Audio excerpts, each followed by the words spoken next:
Muito bem, agora sim o ministro da Educação, Abraham Weintraub, está na linha com a gente diretamente de Brasília. Boa noite, ministro, é um prazer recebê-lo aqui em Os Pingos nos Is. Boa noite, Felipe. Boa noite, Augusto. Boa noite, Zé Trindade. O prazer é meu. Muito gentil da parte de vocês me convidarem para falar. E boa noite aos ouvintes também. Muito bem, ministro, é um prazer recebê-lo. Evidentemente, buscamos todos aqui esclarecimentos sobre várias polêmicas que o Ministério da Educação se envolveu nos últimos dias. Houve uma nota, a princípio, do próprio MEC que falava em 30% de corte ou contingenciamento. O senhor tem feito muito essa distinção e depois o senhor deixou bem claro que o contingenciamento do orçamento das instituições federais de ensino superior foi de 3,5%. E aí houve uma grande confusão com esses números. Depois o senhor publicou vídeo nas redes sociais para tentar explicá-los. Obviamente, os grupos de oposição acabaram embarcando, explorando essa narrativa de cortes do governo do Jair Bolsonaro em relação à educação, e aí posaram de defensores da educação. Várias entidades, algumas das quais obviamente ligadas a esses grupos políticos, mas não só, acabaram iniciando um movimento de greve previsto para amanhã. Quer dizer, tem toda uma polêmica aí que eu gostaria de trabalhar aqui por parte nessa entrevista com o senhor para que tudo ficasse muito claro. Então a gente vai tratar ponto a ponto. Eu queria que o senhor começasse simplesmente dizendo como é que o senhor recebeu o Ministério da Educação, tanto dos governos anteriores, mas também da gestão do Ricardo Vélez Rodrigues, que esteve no comando da pasta nesses primeiros meses do ano. Foi muito criticada a sua gestão e acabou sendo exonerado pelo presidente Jair Bolsonaro. Então quais são as condições em que o senhor recebeu essa pasta e, em termos financeiros, por que são necessárias algumas medidas já de imediato? Em termos financeiros, não foi o MEC que foi contingenciado, foi o governo federal inteiro. Se você me permitir, Felipe, claro. Agradeço até a sua pergunta. O que acontece? Esse governo recebeu o orçamento, né, do Congresso anterior e do governo anterior. Você escreve o orçamento no ano anterior para o seguinte.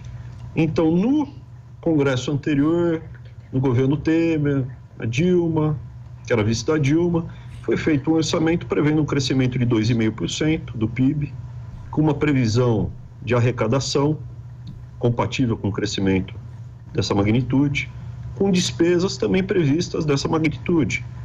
Esse governo, ele recebe, do Jair Bolsonaro, ele recebe essas condições, e a lei estabelece que quando você não materializa a arrecadação prevista, você tem que ser previdente, você tem que esperar um pouco para gastar.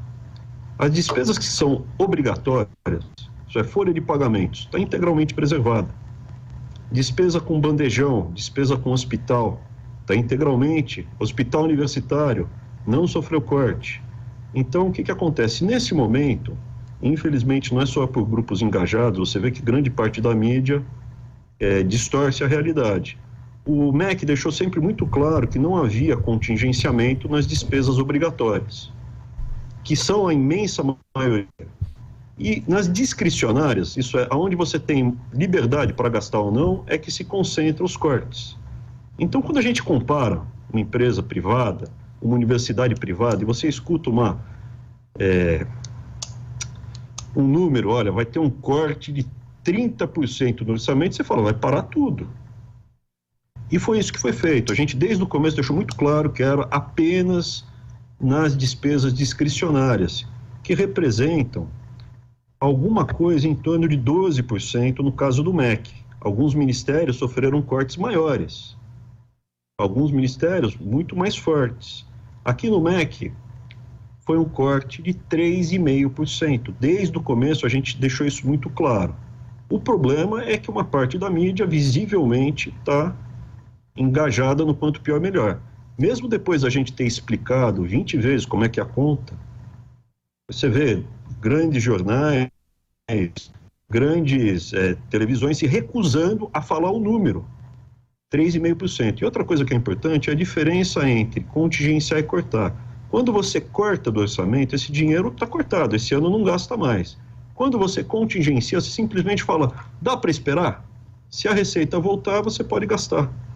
Então, assim, bem resumidamente, eu acho que falta honestidade intelectual no debate, não é questão pura e simplesmente técnica, porque a gente está discutindo tecnicamente, já recebemos mais de 50 reitores de universidades federais aqui, absolutamente nenhum saiu daqui, podia ter chamado a imprensa e falou, acabei de me reunir no MEC e a gente não tem despesa para pagar a folha mês que vem.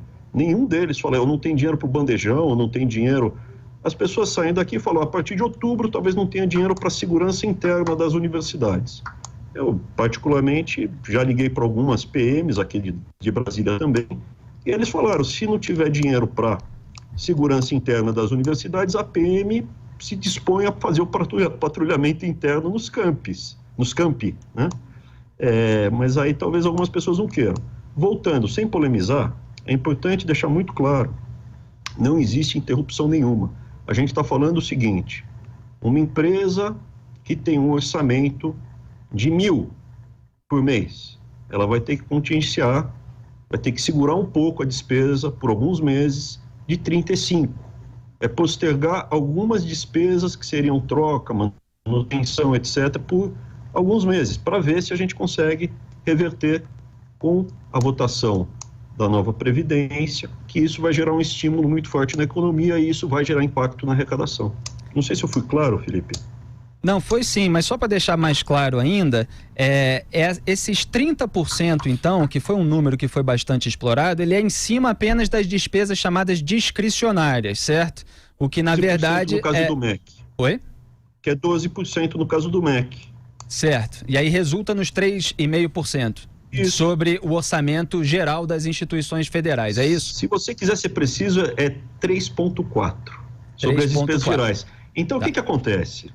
Felipe, você já deve ter passado em algum momento da vida na empresa que você trabalha, aí na Jovem Pan. Jovem Pan tem que fazer um contingenciamento, não vai trocar os aparelhos de rádio, não vai ter que cortar, não vai ter que segurar 3,5% do orçamento, que é relativamente pouco, é totalmente administrável. É não trocar o aparelho de som, é não trocar, de repente, as cadeiras, postergar uma despesa ou outra, diminuir. O que a gente também pede é que qualquer universidade que esteja em dificuldade para pagar esse semestre qualquer coisa, vem aqui, mostra os números para a gente, mostra todas as contas, e a gente, se ele comprovar que realmente não tem, a gente vai ao Paulo Guedes, que está fazendo esse contingenciamento em todo o governo, porque é necessário fazer, tecnicamente é o que precisa ser feito, para a gente não descambar na crise que a gente viveu esses anos todos, para a gente não descambar a inflação alta. Então ele está fazendo tecnicamente, o MEC está no time e está sofrendo menos do que a média. O MEC está sofrendo menos que a média. Tem ministério com contingenciamentos muito mais severos que o nosso. Ministro. As despesas, só Augusto, só para deixar claro para o ouvinte, para o espectador, as despesas discricionárias são as despesas não obrigatórias. São essas que incluem pagamento de contas de luz, telefone, água, de terceirizados, como funcionários responsáveis por limpeza, segurança e manutenção, e investimento, incluindo pesquisas. É isso, né, ministro? Só para confirmar, passar a palavra aqui para o Augusto. São as despesas discricionárias. Os reitores têm essa autonomia de conduzir as despesas como achar mais conveniente. Fala, Augusto. Ministro, as universidades federais administram mal o dinheiro que recebem? Gastam muito?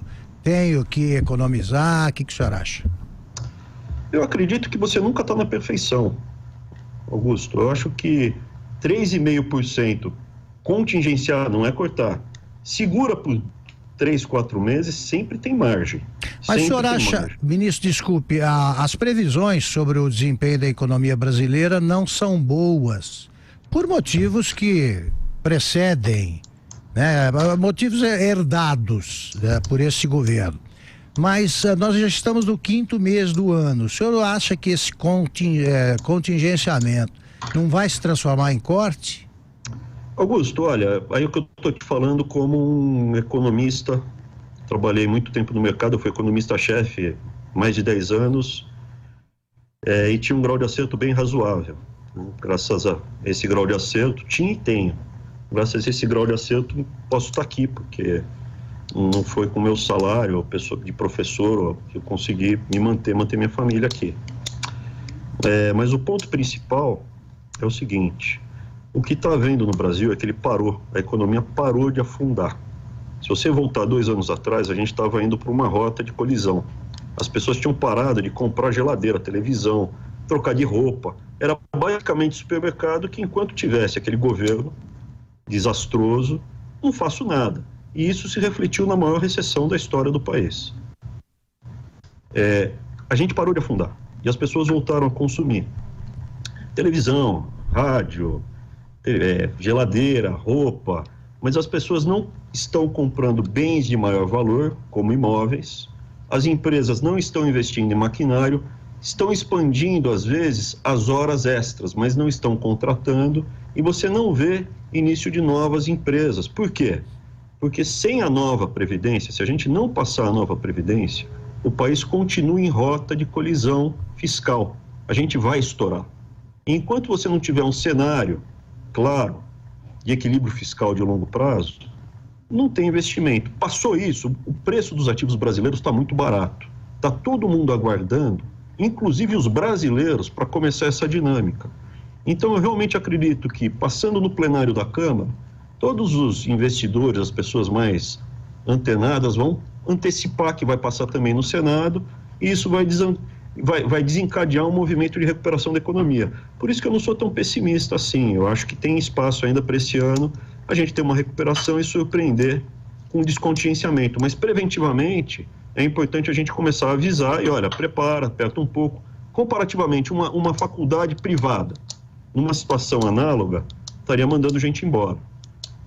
Uma faculdade que é onde você tem estudantes que pagam a mensalidade, estaria numa situação bem mais difícil do que esse pessoal todo está gritando. Mas a gente está na democracia e a única coisa que incomoda é a falta de honestidade intelectual, porque não é 30%, isso a gente explicou muitas vezes, e o pessoal pega uma frase solta, e isso não está acontecendo só nesse caso, eles pegam continuamente a frase solta, distorcem ao máximo e tentam conduzir a história da forma que é interessante para a agenda deles. Ministro, eu já vou passar a palavra para o José Maria Trindade, mas antes, para a gente não perder o fio da meada, fazer alguns registros aqui. Não sei se o senhor foi informado antes de começar essa entrevista, mas agora há pouco o plenário da Câmara dos Deputados aprovou por 307 votos a 82 a convocação do senhor, ministro da Educação, Abraham Weintraub, para explicar à casa, à Câmara dos Deputados, portanto, os cortes no orçamento das universidades públicas e de institutos federais. O senhor prefere chamar, então, de contingenciamento. Fico feliz que o senhor esteja aqui já explicando, antecipando a sua explicação que há de ser dada na Câmara dos Deputados ao público de os pingos nos is. E o senhor também foi muito criticado, só para a gente não sair desse assunto aqui numérico, pela declaração em que o senhor usou o chocolate como analogia. A gente tem esse trecho em vídeo aqui e vai mostrar para o senhor comentar e já dar todos os esclarecimentos para acabar com todas as confusões de narrativas que foram feitas em cima desse vídeo. Pode soltar, Robson. Desses 100 chocolates, 3 chocolatinhos e meio. Meio, não vou cortar aqui, deixa eu só cortar aqui, presidente. 3 chocolatinhos e meio. A gente não está falando para a pessoa... A gente não... Esses 3 chocolatinhos e meio. A gente não está falando para a pessoa que a gente vai cortar. Não está cortado. Deixa para comer depois de setembro. É só isso que a gente está pedindo. Isso é segurar um pouco. O que o senhor achou da repercussão dessa sua declaração, ministro? Eu achei positiva, pelo seguinte: a gente estava com uma dinâmica da mentira prevalecer. Existe muita gente que segue a prática do Goebbels, né? A mentira repetida 1000 vezes vira verdade. Não concordo. 2 mais 2 é igual a 4. Pode repetir 1000 vezes que é 5, que continua sendo 4. Pode repetir 1000 vezes que a Terra é o centro do universo e o Sol gira em torno da Terra, eu vou continuar repetindo 1000 vezes, mas a Terra se move. Então, o que acontece? A forma de fazer com chocolatinhos, ela foi uma forma de chamar a atenção, que a gente não estava conseguindo, porque a maior parte dos veículos não estava passando corretamente a mensagem, reverter isso e também mostrar de uma forma muito didática para um público que talvez não tenha todo o conhecimento econômico, até essa questão. Não sou eu que chamo de contingenciamento, é o termo técnico. Quando é corte, acabou, não volta mais. Quando é contingenciamento, você simplesmente não pode gastar no mês. Deixa eu passar uma informação que é importante. As universidades estão gastando abaixo do limite já contingenciado. Elas não estão gastando, elas podem aumentar a despesa se elas quiserem. Então, toda essa celeuma que foi criada, eu acho que existe uma falsa narrativa, e tanto a história dos chocolatinhos, que é uma forma mais didática e lúdica de passar o assunto, e também de tentar virar o jogo da narrativa. Ela está associada no dia seguinte a uma explicação que eu faço também numa lousa com números. Por quê? Porque se a gente ficar só no debate técnico, mais etéreo, menos didático, menos acessível, as pessoas não vão entender e vão cair nessa falsa narrativa de pessoas, muitas vezes, eu acredito muito que é má fé mesmo, porque não há corte, é um contingenciamento, é grande a diferença. Corte é quando você perdeu, contingencia, ele está no ativo e você tem que segurar um pouco, é só isso, não pode despesar naquele mês aquele volume. As universidades estão, mesmo debaixo do contingenciamento, abaixo desse limite. Para fechar, eu quero agradecer ao Congresso pelo convite, muito importante, inclusive esses 307 foi com o voto de muitos partidos, eu acho que foi quase todos os partidos do governo me chamaram, então aqui o pessoal apoiou, para acabar de vez com essa narrativa falsa que foi criada por um pessoal que não tem, aí a oposição, ela está sem discurso nenhum, ela não tem o que justificar, foi um desastre. Os números da educação que a gente está vendo são fruto desses 18 anos de mentira atrás de mentira, de falsidade atrás de falsidade, tanto na economia, mas como na educação. Os números da educação que a gente tem no Brasil são muito ruins.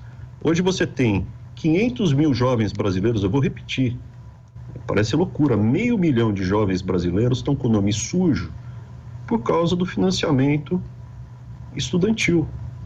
A pessoa nem começou a vida, não terminou a faculdade, não está com o nome sujo, não tem crédito, não consegue. É um desastre. É um desastre.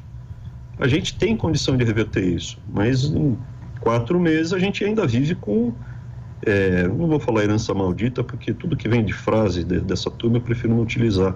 Mas com todos esses anos de descalabro, falsa pregação que havia qualquer condução gerencial, econômico, os números estão à disposição.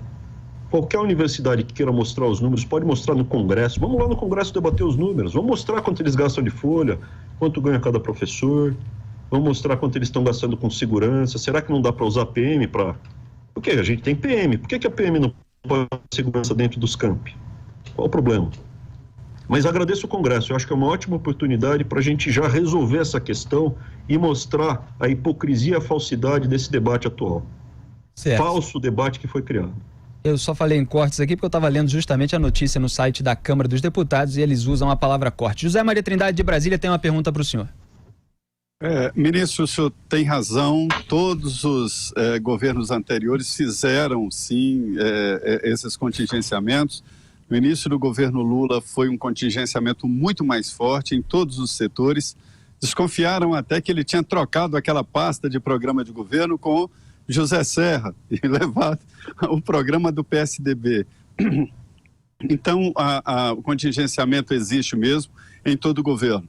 Esses 3,5% têm provocado uma revolução, inclusive no Congresso Nacional. O pessoal vai ao Supremo, não sei o que tem a ver a gestão pública com o Supremo, mas enfim.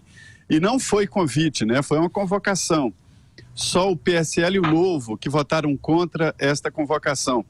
É mesmo uma tentativa de pressionar, porque o senhor já iria lá amanhã, né? Porque foi convidado por 2 comissões permanentes do Congresso, da Câmara, para explicar exatamente esse contingenciamento. Quer dizer, o senhor já estaria lá. Agora para uma comissão geral, e foi uma convocação. Eu não entendi direito esta reação do Congresso Nacional. Mas o que eu quero dizer é o seguinte: esta reação toda está provocando no Congresso o debate de que acabou ressuscitando a UNE, ressuscitando esses partidos que não tinham discurso.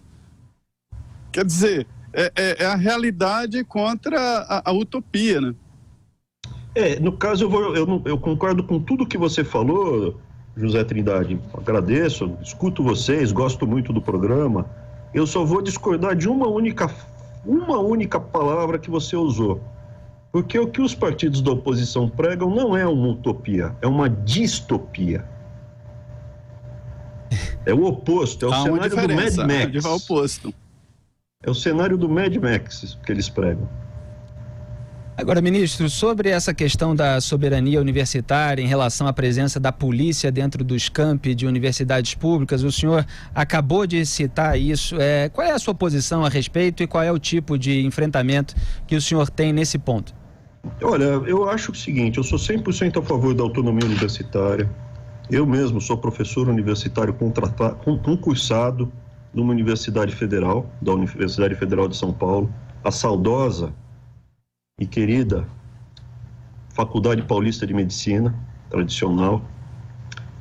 Eu acho que houve, enfim, várias coisas nas universidades que aqui não cabe a gente discutir, porque o nosso objetivo é trabalhar com números.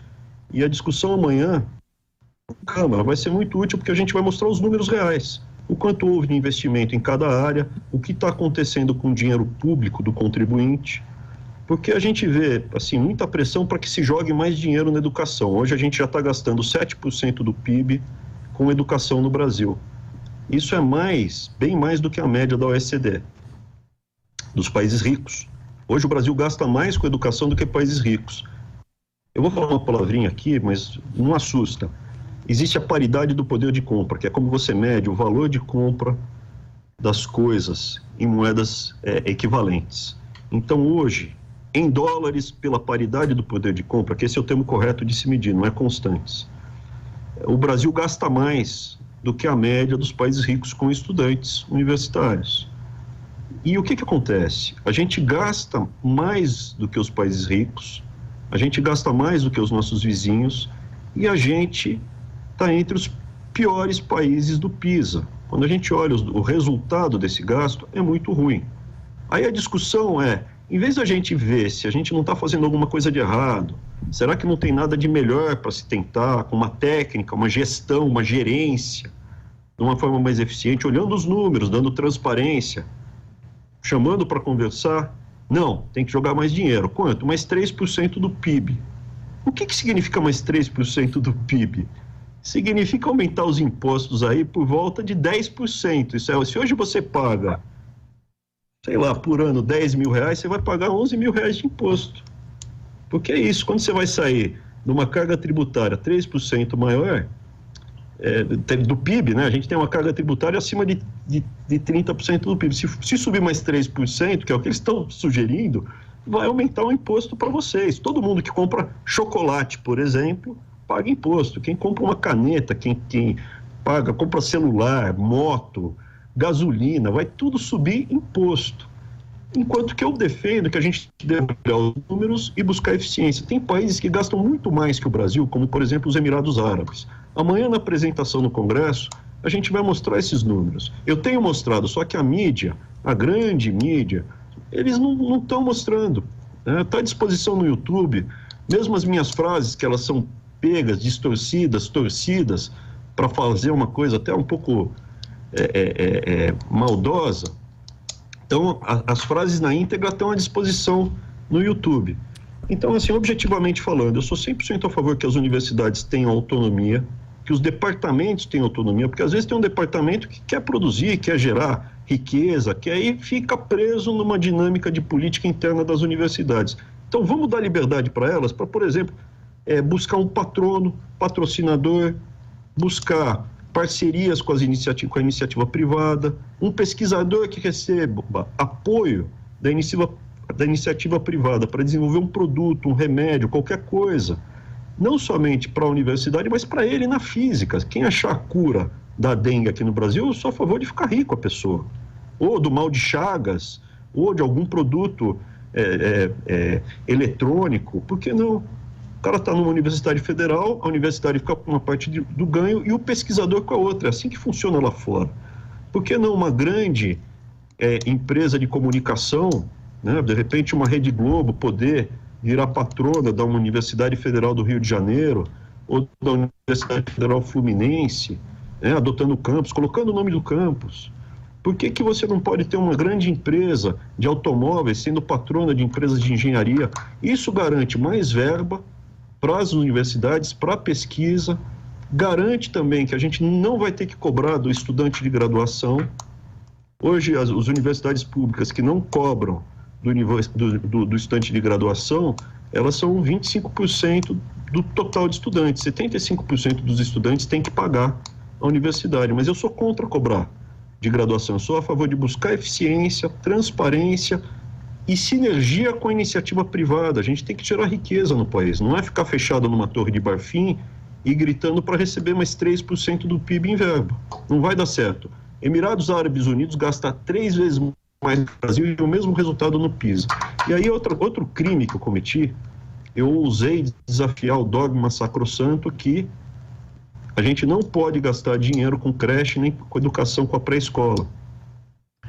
Enquanto que você tem o Prêmio Nobel de Economia do ano 2000, Heckman, dizendo que, olha, você tem que gastar na pré-escola, na creche, porque ali é onde você tem o maior retorno para a sociedade, a curva de Heckman. Então, assim, eu estou desafiando, eu não, né, o governo Bolsonaro, eu só reverberei alguns questionamentos. Eu não posso nem questionar, porque esse ano é dado, o orçamento desse ano a gente não mexe mais. A gente não está falando em tirar dinheiro das universidades, estamos falando o dinheiro novo que entrar e as metas do Programa Nacional de Educação, são feitas pelo Congresso, serem redirecionadas para a creche, para a educação básica e para a pré-escola. E para a educação técnica também, é muito importante, que foi abandonada. A educação técnica do Brasil é baixíssima, a gente tem 8% do total de vagas do ensino médio para educação técnica, onde você aprende um ofício. O Chile tem mais de 30%, a União Europeia, os países da Europa têm mais de 50%, e a gente tem só 8%. Além de não ensinar um ofício para uma pessoa, o cara tem 18 anos, sai do ensino médio com um ofício, sabe se virar.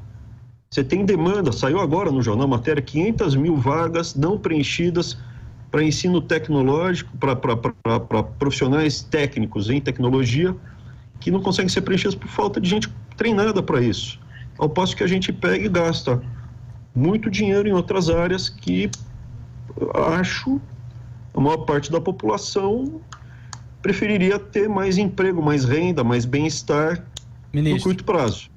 Ministro, eu vou pedir para o senhor aguardar 2 minutos na linha, que a gente precisa fazer um comercial e quer continuar essa conversa em mais um bloco, pelo menos, que é um bloco menor do que esse. Até já. Nos Is.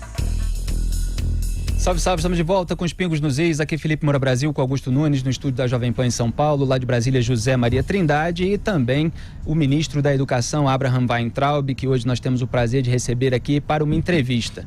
Ministro, dando continuidade aqui ao nosso papo, o discurso de posse do presidente da República, Jair Bolsonaro, tinha o seguinte trecho que eu peguei aqui para destacar, abro aspas: pela primeira vez o Brasil irá priorizar a educação básica, que é a que realmente transforma o presente e faz o futuro de nossos filhos. Temos que nos espelhar em nações que são exemplos para o mundo e que, por meio da educação, encontraram o caminho da prosperidade. Fecho aspas aqui para esse trecho sobre educação básica do discurso de posse do presidente. E nesse momento estamos todos discutindo cortes, contingenciamentos, números sobre universidades federais.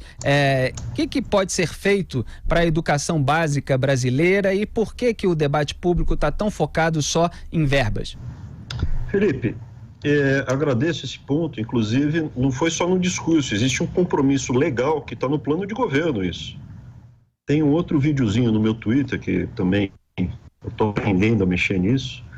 Eu destaco que não agora se polemizou uma coisa que não é polêmico. A gente está falando que vai priorizar a educação, a pré-escola.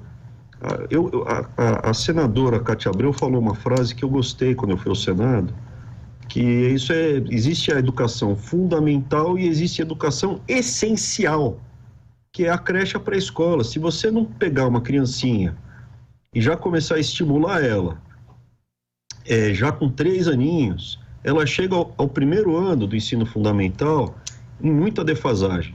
Ela não tem que aprender a segurar uma canetinha, um lapisinho, a saber dos fonemas, a ter contato com as letrinhas, quando ela estiver no primeiro ano. Tanto por isso que quem tem condições, classe média, média alta, ela já põe desde pequenininha a criança para chegar no primeiro aninho já alfabetizada. Está provado cientificamente. Você tem hoje, com as ciências neurais, você tem uma série de mapeamentos que mostram o estímulo do cérebro, evolução. Isso tudo vai estar na apresentação de amanhã. Quem tiver depois paciência, a gente já fez uma no Senado, mas a de amanhã vai estar mais completa. A gente, inclusive, vai mostrar esses estudos das diferentes áreas do cérebro que são atingidas quando a gente estimula elas precocemente de uma forma correta. E não estamos inventando a roda, não. Estamos só fazendo o que deu certo em vários outros países. Ministro, desculpe interrompê-lo, mas continuando nesse tema. Segundo a Constituição, o governo Bolsonaro, aliás, deixa eu registrar, disse que a ênfase será dada ao ensino fundamental. Mas segundo a Constituição, quem cuida do ensino fundamental é a prefeitura, é o governo municipal e o governo estadual. A União, ela fica com a função de coordenação financeira e técnica de todos, né? Todo o ensino, mas ela tem uma participação suplementar quanto ao ensino fundamental. Existindo essa barreira constitucional, como é que o governo vai mudar alguma coisa no ensino fundamental? Então, Augusto, obrigado pela pergunta, muito boa também. Existe essa divisão, mas veja, você tem, eu vou usar siglas, essas siglas são tantas, às vezes a gente fica até um pouco perdida nelas. Existe um negócio chamado Fundeb, que são as verbas que o governo federal manda para os estados e municípios investir diretamente nessa educação fundamental, na fundamental e no ensino médio e técnico. A gente pode atingir diretamente o técnico também, a gente quer também, através a gente tem escolas técnicas do governo federal. Mas voltando, a gente quer primeiro direcionar. Tem já vários casos de sucesso no Brasil, de municípios e regiões que estão tendo uma performance boa, que estão tendo um desempenho muito bom na educação. Então não precisamos nem trazer exemplos totalmente de fora. Já tem casos aqui no Brasil onde você atrela repasses de recursos para os municípios que performam bem. Não é os que estão num patamar bom de ensino, é os que mostram melhora. E com isso você estimula o prefeito, você estimula o prefeito a buscar o melhor secretário de educação e não indicar alguém político ou alguém com viés menos técnico. Você estimula o prefeito a ter a educação como chave para ele poder ter recurso para fazer outras coisas em outras áreas. Isso já deu certo, já está dando certo no Brasil, e não é só em Estado Rico não, está dando certo no Ceará e no Piauí. Já tem várias regiões que a gente está saindo desse ciclo de pobreza. Então, não seria, veja, a gente quer desmontar um pouco essa visão getulista que tem grandes sábios em Brasília, e nós, sábios, que somos melhores que os outros aqui, vamos dizer aonde você vai fazer o que e como. Eu vou fazer creche lá no interior da Paraíba ou no interior do Acre. Eu não vou fazer creche. A gente vai disponibilizar recurso, dizer algumas estratégias possíveis, os executivos locais vão escolher algumas das estratégias e a gente vai cobrar resultado. Performou mais. Como se faz uma empresa privada, gente. Empresa privada, o executivo tem que prestar conta assim. Pô, tem universidade aí que ganha mais de 1 bilhão por ano de orçamento. Por que não pode mostrar os números? Você que está pagando imposto aí, que está preso no trânsito, escutando a rádio. Tua gasolina, teu IPVA. Tá gostoso aí no trânsito? Tá pagando imposto, não tá?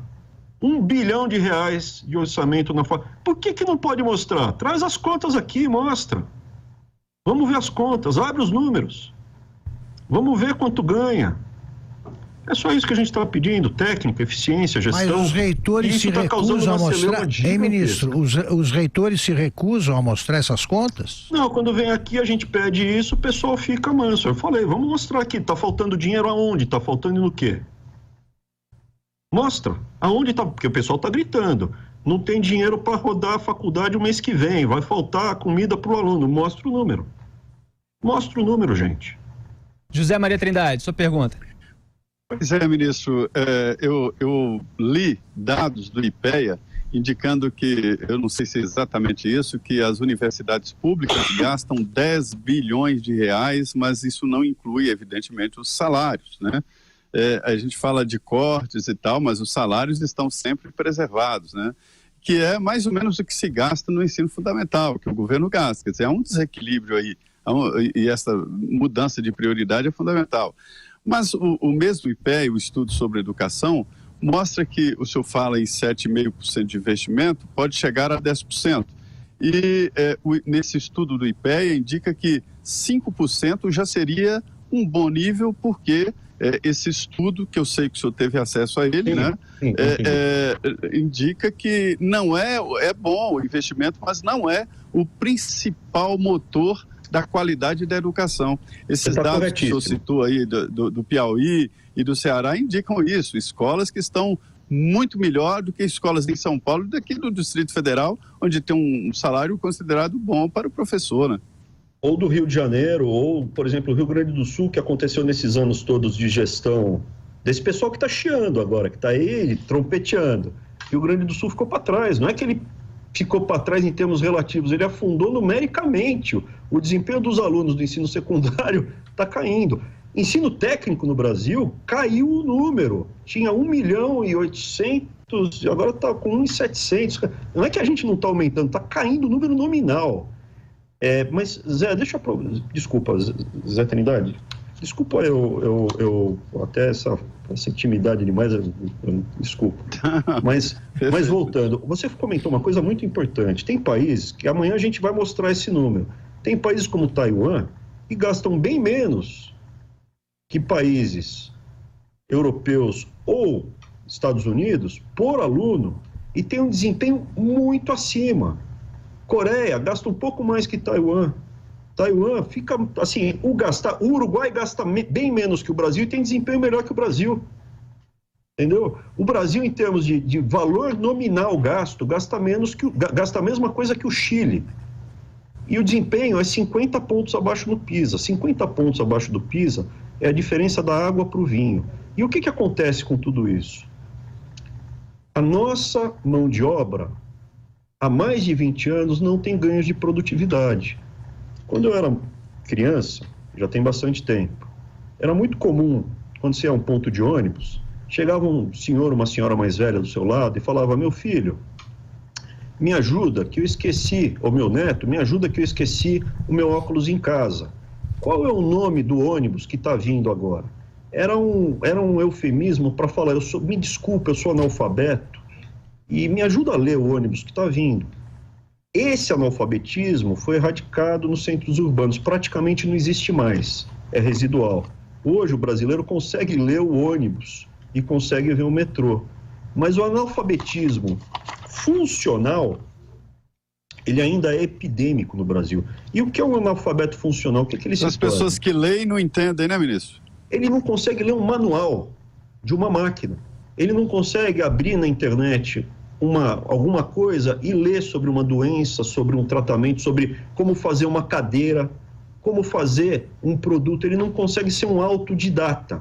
O analfabeto funcional, ele não consegue aprender sozinho através da internet, através do manual. E com isso, a gente fica preso nessa produtividade baixíssima do Brasil. Produtividade baixa significa renda baixa, significa PIB baixo. Por isso que a nossa renda per capita hoje é quase metade da do Chile. O Brasil era mais rico, o Brasil sempre esteve entre os países mais ricos da América Latina. E hoje o Brasil está abaixo da média. Por quê? Porque a gente fez muita coisa errada nesses 20 anos de desenvolvimentismo. Eu tenho que me controlar para não usar as palavras mais polêmicas, né? Eu tô me adaptando a essa nova realidade aqui de ser uma pessoa pública, né? Ainda estou me acostumando a não poder falar absolutamente tudo do jeito que uma pessoa normal fala, mas houve muita bobagem sendo dita, feita, e o que acontece? Juntou duas coisas aqui. A primeira, porque nós ousamos falar que creche e pré-escola, ensino fundamental e técnico é mais importante para uma nação, qualquer nação que seja, do que educação superior. Não que não seja. Vamos manter tudo do jeito que está na educação superior.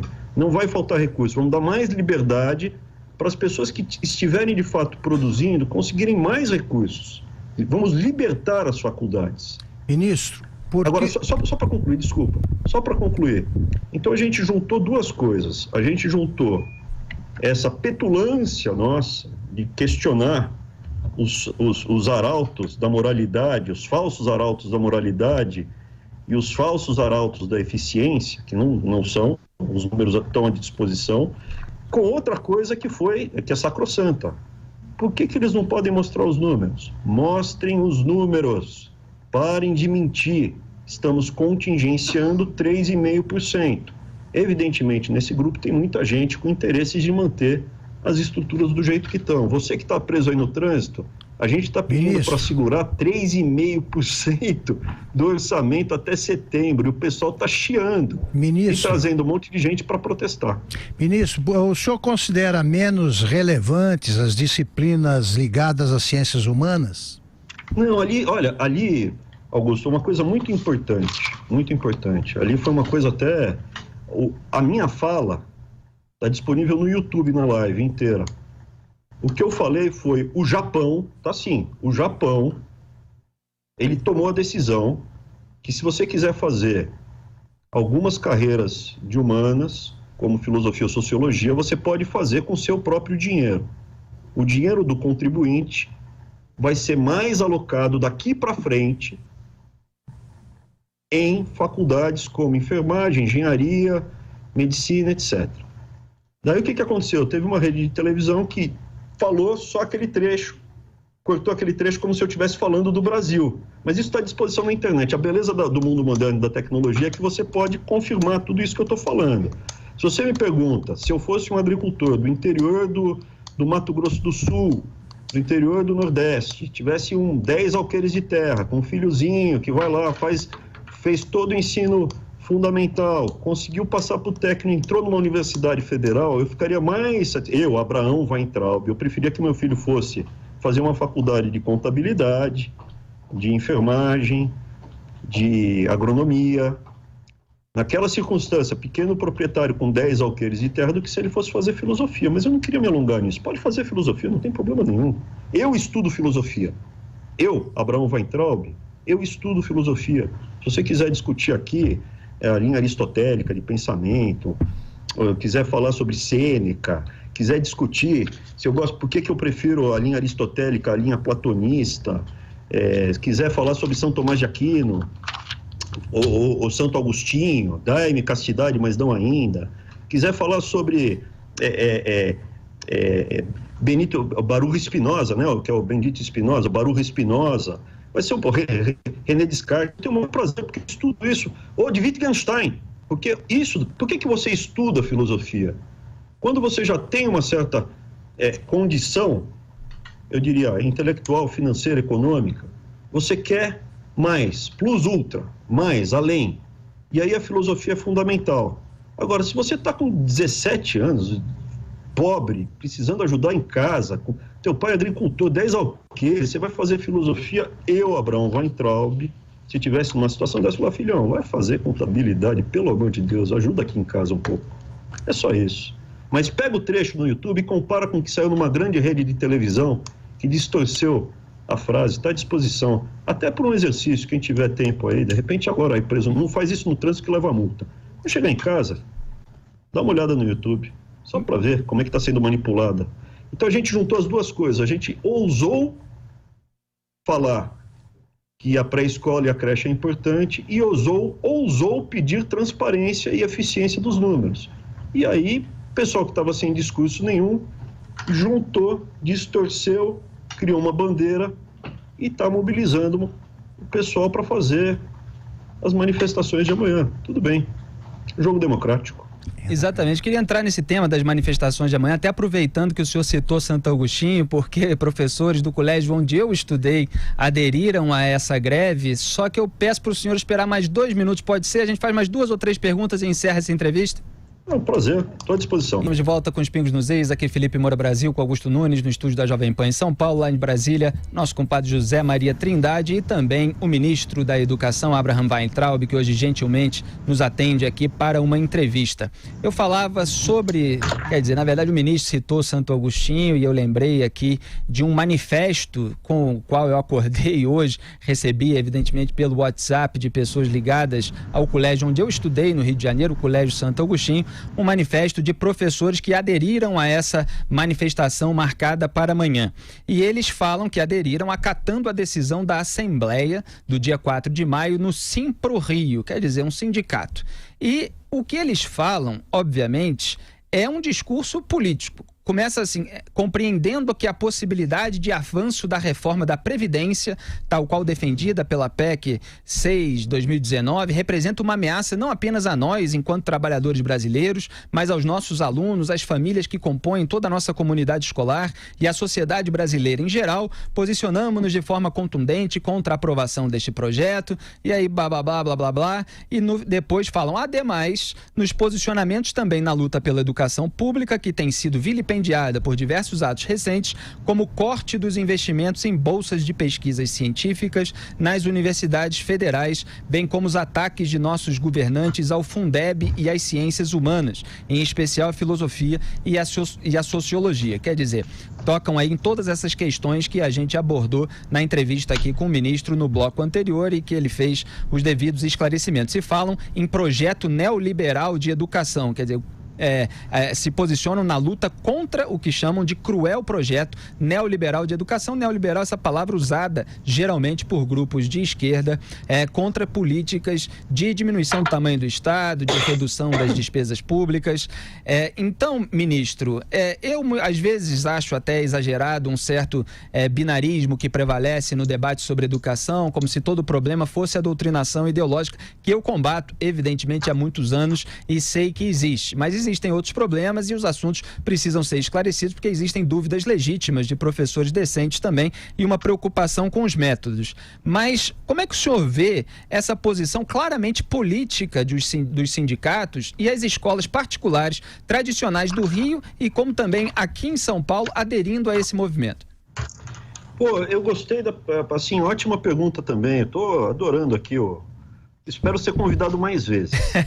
Será bem-vindo. Mas isso é uma oportunidade muito grande. Quando você fala desse radicalismo, dessa polarização, é legal você ver o histórico meu e do meu irmão. Na eleição anterior, que era Aécio, Dilma, a quem eu e meu irmão demos apoio? A gente já estava lá na Universidade Federal de São Paulo. Marina Silva. Inclusive, o meu irmão participou da elaboração do programa de previdência da Marina Silva. Evidentemente que a gente foi caçado lá na faculdade, está documentado, porque a gente ousou não dar apoio para Dilma. E quando descobriram que ele participava do programa da Marina Silva, junto com Larry Biffman, que era amigo do meu irmão lá de Harvard, da pesquisa de Harvard, aí foi loucura. Mas esse radicalismo que eles alegam, veja, a gente conversa com todo mundo do espectro político que não esteja nos ameaçando de morte. Eu gosto muito de George Orwell, muito. Eu li a obra dele inteira, desde o Animal Farm, né, a Revolução dos Bichos, tudo, até a passagem, a guerra na Espanha, onde ele lutou voluntário pelos republicanos. Não foi pelo republicano, não, ele lutou pelos anarquistas. Os republicanos que eram comunistas mataram os anarquistas.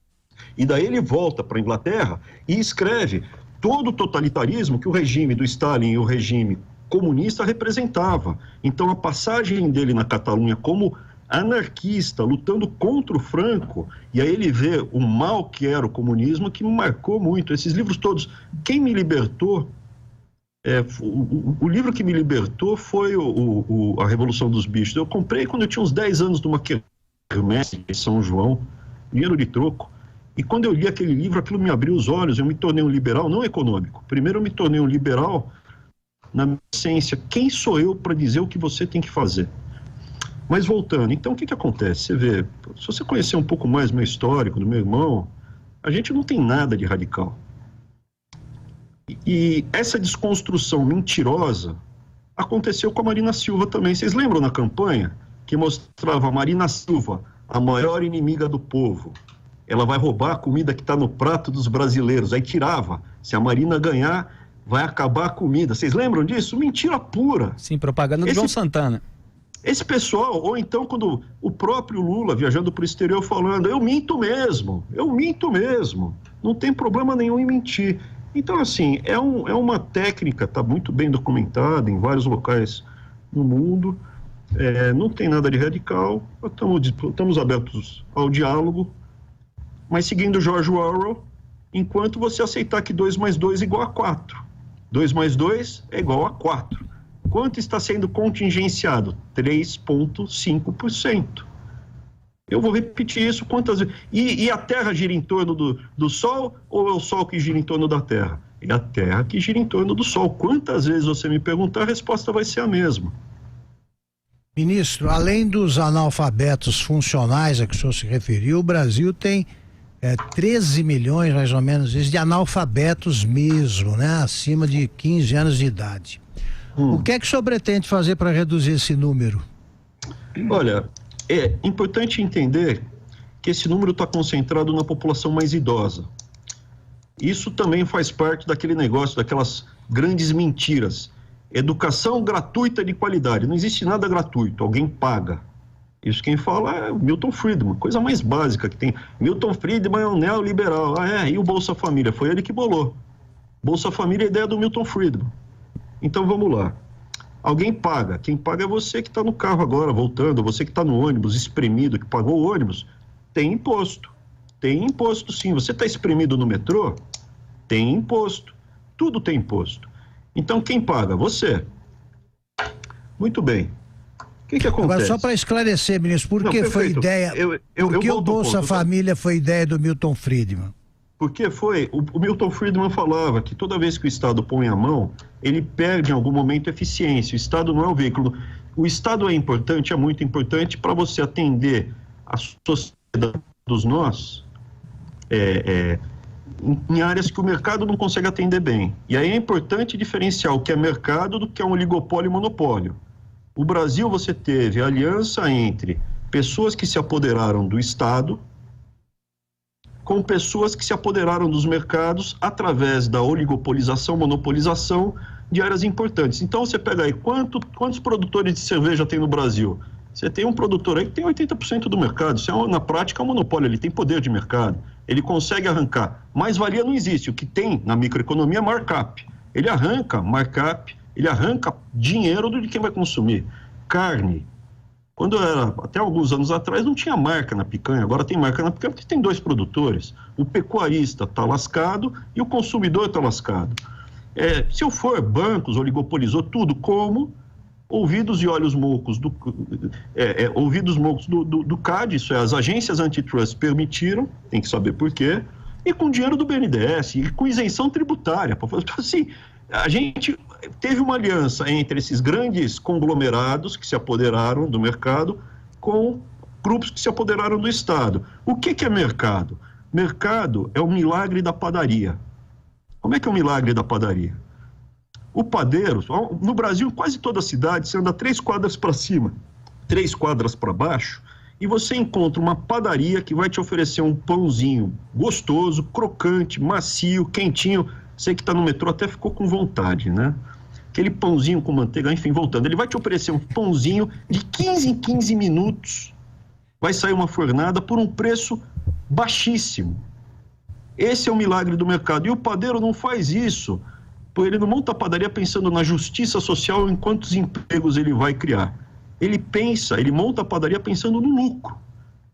Só que ele tem condições de competir em iguais e de igualdade. Você não está beneficiando um ou outro. O dia que a gente tiver a Pão Brás no Brasil ou tiver um XYZ, grande empresário que recebeu dinheiro do BNDES para fazer o monopólio do pão no Brasil, vai ser o pior pão do mundo, vai sair mofado, frio e ruim, e caro. E é isso que aconteceu. A gente simplesmente é gozado isso, né? O pessoal se fala de esquerda. Eu queria comentar uma coisa que é importante. O conceito de esquerda e direita vem da Revolução Francesa. Quem era a esquerda, sentava à esquerda na Assembleia Revolucionária, era a favor do pequeno, do indivíduo, contra o grande, contra o poderoso, contra o privilegiado. Eu estaria sentado à esquerda, e na montanha ainda. Então, assim, eu sou a favor do pequeno, eu sou o candidato da elite, eu dou aula por opção em Osasco para classe média baixa. Tem aí ex-ministros do MEC que dão aula, do Ministério da Educação, que dão aula em universidade para rico. Não tem problema nenhum, dá aula onde ele quiser. Mas, veja, a discrepância no discurso. Eu sou a favor do pequeno. Se eu não me engano, o Lula, durante a campanha da Dilma, ligou para o Butin, na Espanha, que é o dono do Santander. Isso está documentado, eu li no jornal. O jornal sempre pode mentir, né? Eu acho que foi no Globo que eu li. Ele passou a mão no telefone, ligou e pediu a cabeça de uma gerente aqui no Brasil, porque ela ousou falar para os clientes dela que se a Dilma ganhasse, ia ser muito ruim e os mercados iam azedar. O dólar ia subir, a bolsa ia cair.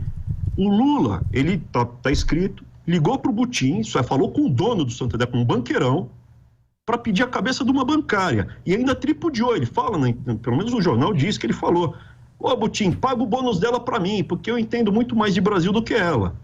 Essa senhora processou o Santander e recebeu o processo depois de ter sido mandado embora por uma situação dessa.